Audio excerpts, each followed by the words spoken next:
మొట్టమొదటిగా భోజనం చేసుకున్నాల్సిందిగా కోరుచున్నామండి. వాళ్ళకి అవకాశం ఇవ్వాల్సిందిగా కోరుచున్నాము. ఎందుకంటే 33 మంది ఉన్నారు, వాళ్ళందరికీ వడిబియ్యాలు జరగాలి.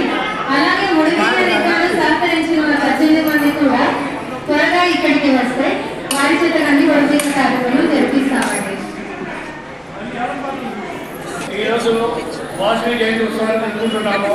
ఈ వాసవి జయంతి ఉత్సవానికి వారి రోజుల క్రితము వాట్సాప్ ద్వారా తెలియజేసినందుకు చల్లమణి శివ గారు మొట్టమొదటిగా స్పందించి 3,000 రూపాయలు ఇచ్చారు.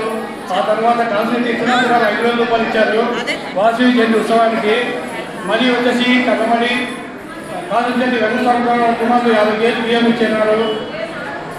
తుంసి శ్రీనివాస వర్మశివమ్మ 1000 రూపాయలు ఇచ్చినారు. ఓలేపల్లి శ్రీనివాసరాజు 900 రూపాయలు ఇచ్చారు.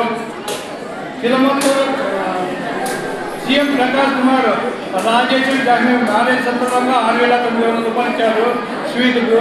మరి కల్లమణి కొండయ్య కుమార్తెలు 4 ఉన్నారు, వాళ్ళకి మంచి 1000 రూపాయలు అక్కడ 4,000 రూపాయలు ఇచ్చారు. వారందరికీ కూడా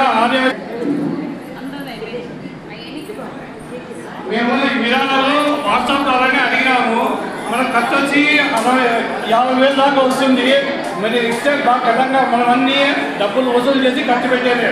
మన దగ్గర బడ్జెట్ అయితే లేదు. మన జన్మదిన సందర్భంగా నన్ను ఇక్కడికి పిలవడం నా అదృష్టంగా భావిస్తున్నాను. ధన్యవాదాలు. నారాయణమూర్తి గారికి ధన్యవాదాలు అనిపించాను.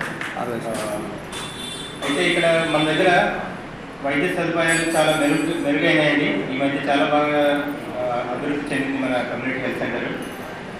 అన్ని రకాల ఆపరేషన్లు జరుగుతున్నాయి. అలాగే పిల్లల డాక్టరు ఇండి పీడియాట్రిషియన్ గారు ఉన్నారు. ఈ మధ్య గైనిక్ మేడం కూడా జాయిన్ అయినారు. ప్రసూతికి అంటే డెలివరీస్కి సంబంధించిన వాళ్ళు ఎవరైనా సరే మన దగ్గరికి రావచ్చు. సిజేరియన్ సెక్షన్లు, హిస్టెక్టమీలు ఇవన్నీ కూడా మన దగ్గర అవుతున్నాయి. అలాగే అన్ని రకాల ఆపరేషన్లు నేనే స్వయంగా చేస్తున్నానండి. నేను వచ్చి 1 year అవుతుంది. మనం చాలా విజయవంతంగా